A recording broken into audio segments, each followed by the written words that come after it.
It was one of those nights that makes you want to curl up with a good book and a cup of tea. The kind of night where the rain falls steadily against the windows, the thunder rumbles low in the distance, and the world outside feels far away. I had always loved stormy weather, the way it made everything feel cozier, more intimate. But that night, there was something different in the air. I was home alone, my parents having gone out for the evening to celebrate their anniversary. It was just me and the old house that had been in our family for generations. I had grown up there, so the sounds of the house were familiar to me, comforting even. But as the rain intensified and the wind picked up, the usual creaks and groans seemed louder, more insistent. I had spent the earlier part of the evening in the living room, wrapped in a blanket and watching TV. But as the storm grew stronger, I decided to head upstairs to my room. The house was quiet, kind of deep. I climbed the stairs slowly, my hand trailing along the wooden banister. The hallway was dark, the shadows cast by the flickering light bulbs dancing across the walls. I hesitated at the top of the stairs, listening to the wind howl outside, before turning and heading toward my room. But just as I reached for the doorknob, I heard it. A faint noise, barely audible over the sound of the storm. A soft, muffled thump, like something heavy being dropped onto the floor. I froze, my hand hovering over the doorknob, my heart skipping a beat. The noise had come from the basement. For a moment, I told myself I'd imagined it. The wind was playing tricks on me, rattling the windows and making the old house groan. But then I heard it again. Another soft thump, followed by a low scraping sound, like something being dragged across the floor. My stomach tightened with unease. I didn't want to go down there, didn't want to face whatever was making those sounds. But I knew I couldn't just ignore it either. I had to check it out, if only to convince myself that it was nothing. I turned away from my bedroom door and slowly made my way back down the stairs, the old wood creaking under my weight. The noise continued, growing louder as I approached the basement door. A rhythmic, almost deliberate sound that set my nerves on edge. I reached the door, my hand trembling slightly as I wrapped my fingers around the cold brass knob. The basement was always cold, even in the summer, and the air that seeped through the crack under the door sent a shiver down my spine. Taking a deep breath, I turned the knob and pulled the door open. The basement stairs were steep and narrow, the kind that made you feel like you were descending into another world.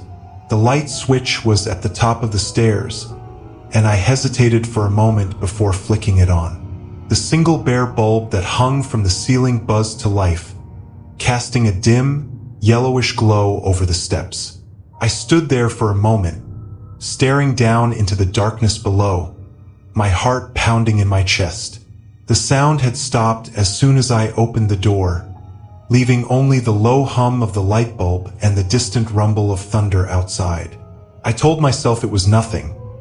Maybe a box had fallen over, or the wind had somehow made its way into the basement and knocked something loose. But the unease in my gut wouldn't go away. Slowly, I started down the stairs, the old wood creaking with each step. The basement smelled damp, a mix of mildew and dust that clung to the air. It was a large space, with stone walls and a low ceiling that made it feel even more confined. The floor was cluttered with old furniture, storage boxes, and other forgotten relics from the past, all covered in a fine layer of dust. As I reached the bottom of the stairs, I swept the beam of my flashlight across the room, my eyes straining to see through the dim light. Everything seemed to be in its place, nothing out of the ordinary, nothing that could have made those noises. But just as I was about to turn back, I noticed something that made my blood run cold. In the far corner of the basement, partially hidden behind an old wardrobe, was a pile of blankets. At first, I thought nothing of it, just some old linens that had been thrown down there and forgotten. But then, as I stared at them, I realized something was wrong. The blankets were moving. It was subtle, almost imperceptible, but they were definitely shifting, like something underneath them was trying to get out. My breath caught in my throat, my mind racing with possibilities. A rat? A raccoon that had somehow gotten inside? But as I stood there frozen in place, the blanket suddenly shifted more violently, and I heard a soft, raspy breath. This wasn't an animal. I felt a cold wave of fear wash over me, my heart pounding in my chest as I stared at the moving blankets. This wasn't just some small animal. It was something much bigger, something that didn't belong in my basement. My mind raced with what to do. Should I call the police? My parents? But what would I tell them? That there was something under a pile of blankets in the basement. No, I had to know what it was first. I had to see it for myself. I took a tentative step forward, the beam of my flashlight trembling as I moved closer to the pile of blankets. The breathing grew louder, more labored, like whoever or whatever was under there was struggling to catch their breath. My hand shook as I reached out, my fingers brushing against the edge of the blanket. It was damp, cold to the touch, and I had to fight the urge to pull my hand back. Taking a deep breath, I grabbed the blanket and yanked it away. What I saw beneath it made my blood run cold. A man was lying on the floor, curled up in a fetal position, his face hidden by his tangled hair. His clothes were filthy, torn, and stained with something dark, and his skin was pale, almost gray, like he hadn't seen sunlight in weeks. But it was his eyes that terrified me the most. They were wide open, bloodshot, and staring straight ahead, unblinking. There was a wildness in them, a look of pure, unbridled madness that made my stomach twist with fear. His chest rose and fell with shallow, ragged breaths. His eyes locked onto mine with an intensity that made me want to scream. And then, without warning, he lunged at me. I stumbled back, barely managing to dodge his outstretched hands as he clawed at the air. His mouth twisted into a snarl. He was fast, faster than I expected, and I barely had time to react before he was on his feet, staggering toward me with a crazed look in his eyes. I turned and ran, my heart pounding in my chest as I bolted up the stairs. I could hear him behind me, his footsteps heavy and uneven, like he was struggling to keep up. But I didn't dare look back. I reached the top of the stairs and slammed the basement door shut, locking it with trembling hands. My breath came in ragged gasps, my mind racing with what to do next. I had to get out of the house. I had to call the police. But just as I turned to grab the phone, I heard a loud bang from the other side of the door. He was trying to break through. The banging grew louder, more frantic, as the man threw himself against the door. The wood creaked under the strain, and I knew it wouldn't hold for long. I had to act fast. I grabbed the phone, my hands shaking so badly that I could barely dial. "There's a man in my basement," I stammered, my voice trembling with fear. "He's trying to break through the door. Please send someone quickly." The operator assured me that help was on the way, but it felt like an eternity as I waited, the banging on the door growing more violent with each passing second. I backed away from the door, my eyes fixed on the wood as it began to splinter under the man's assault. My mind raced with worst-case scenarios. What if the door gave way? What if he got through before the police arrived? But just as I was about to lose hope, the banging suddenly stopped. For a moment, there was silence, the kind of heavy, oppressive silence that made my skin crawl. I didn't dare move, didn't dare breathe, as I listened for any sign of movement on the other side of the door. But there was nothing. Slowly, I crept forward, my heart pounding in my chest as I pressed my ear against the door. I couldn't hear anything. No footsteps, no breathing, nothing. Had he given up? Had he gone back down to the basement? I wanted to believe that, but the fear in my gut told me otherwise. Something wasn't right. And then, without warning, the door burst open. The man lunged at me, his eyes wild with rage. I screamed, stumbling back as he grabbed at me, his fingers digging into my arms with a strength that belied his emaciated frame.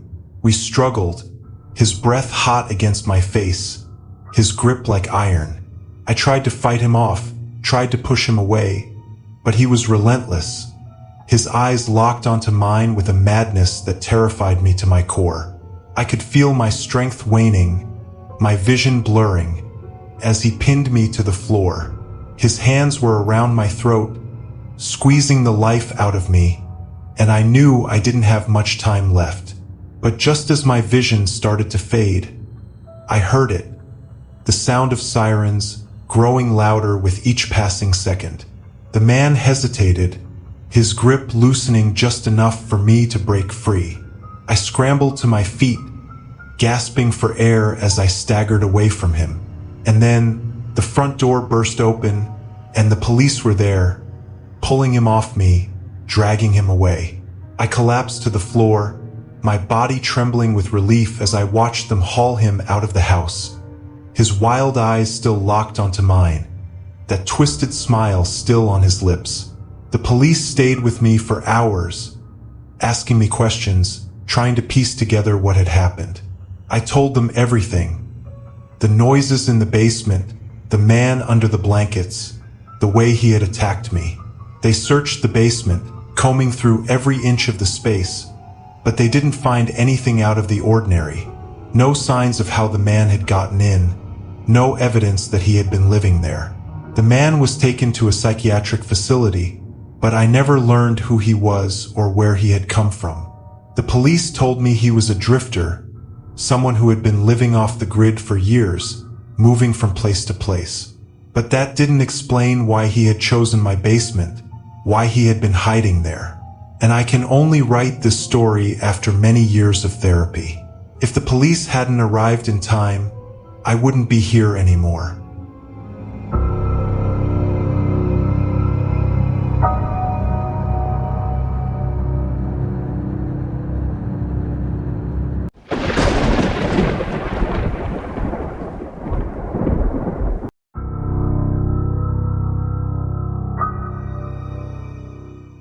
I lived alone in a small house in Upper Wisconsin. It was in a small community with a couple dozen houses in the area, but it was a few miles away from town. I'd been living in that same house for about 4 years, and for the most part, I hadn't had any issues. I liked not being in a busy area and just having trees surrounding the community. I worked a normal 9-to-5 job, though, which meant driving into town most days and getting home around 6. This all happened last year, and afterward, I sold my house and moved closer to town because the thought of it happening again still gives me chills. I woke up one morning and had my usual time to get ready for work. I got my usual bowl of cereal, then drove into town. At 5, I started the drive back home. The sun was setting, and by the time I pulled into my driveway, it was dark out. I headed inside, dropped my bag on the kitchen chair, and started searching through the pantry for something to eat for dinner. As I looked through the shelves, I noticed something odd. The box of cereal I had for breakfast wasn't where I remembered putting it. Actually, it wasn't anywhere at all. I looked around the kitchen for a minute, feeling confused and thinking that I was losing my mind. I got frustrated after a bit and gave up, making a quick dinner and trying to enjoy it. At 10 o'clock, my eyes were getting really heavy, so I turned off the TV and stumbled into the kitchen to fill up my water bottle before bed. Then, I went over to the back door to turn off the back porch lights. Just before I switched them off, I saw something far back at the edge of the yard. A figure standing among the trees, just past the reach of the lights. I had no way to get a closer look, so I just stood there, looking at them for a few seconds until I saw them walk away deeper into the forest. It was really strange and gave me chills, but I wasn't really sure what exactly had happened. I was more confused than anything. I switched off the lights and went to bed. In the morning, I got ready for work again and went downstairs. When I opened the pantry, the box of cereal was there, the one I thought had been missing. It was sitting right where I'd left it. I figured I had just missed it somehow and quickly ate before heading to work. All day, though, I sat at my desk thinking about it. The more I thought about it, the more sure I was that it was not there the day before. Then, the figure by my house came to mind and only made me more freaked out. It was Friday, though, so I had the weekend to relax and collect myself. At 4, my boss let the staff go home early, which was a big relief for me because I couldn't focus anyway. I drove home, getting there just before 5. As soon as I stepped through the door, something felt off. I didn't know what, but I could just feel it. I walked into the kitchen, and everything seemed to be in place. I froze as I heard something coming from the living room. "Hello," I called out. It was quiet again. I stepped slowly to the entryway of the living room and scanned the room. I took a few more steps in and walked carefully through, checking behind everything. There was nothing and no one. I went back by the front door, preparing to check upstairs when I heard sudden footsteps shuffling through the kitchen. I turned my head and looked down the hallway. A man was standing at the far end, looking at me. It was like my brain and body just shut down for a second as we stared at each other. I spun around and swung open the front door. I heard his footsteps coming up behind me as I sprinted out of the house and ran all the way to my neighbor's house. They called the police for me and let me stay with them until they arrived. The man was, of course, gone by then, but they found one of the window hinges to be broken, allowing access to the home even when locked. They also found some disturbing evidence that the man had likely been spending hours inside my house, eating my food and everything. There was no way to tell how long it had been going on for. After that, I put my house up for sale and stayed with some relatives until I was able to move. I don't know if that man was harmful or if he was just living in my house because he could, but I could never shake the sight of him standing at the end of my hallway, staring at me with those dead eyes.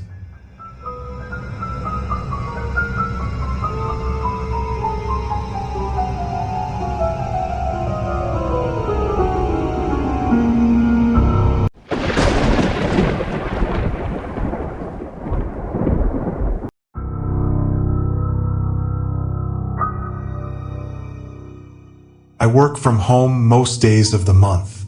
Sometimes I have to go into the office to pick something up or have an in-person meeting, but that would only be once or twice a month.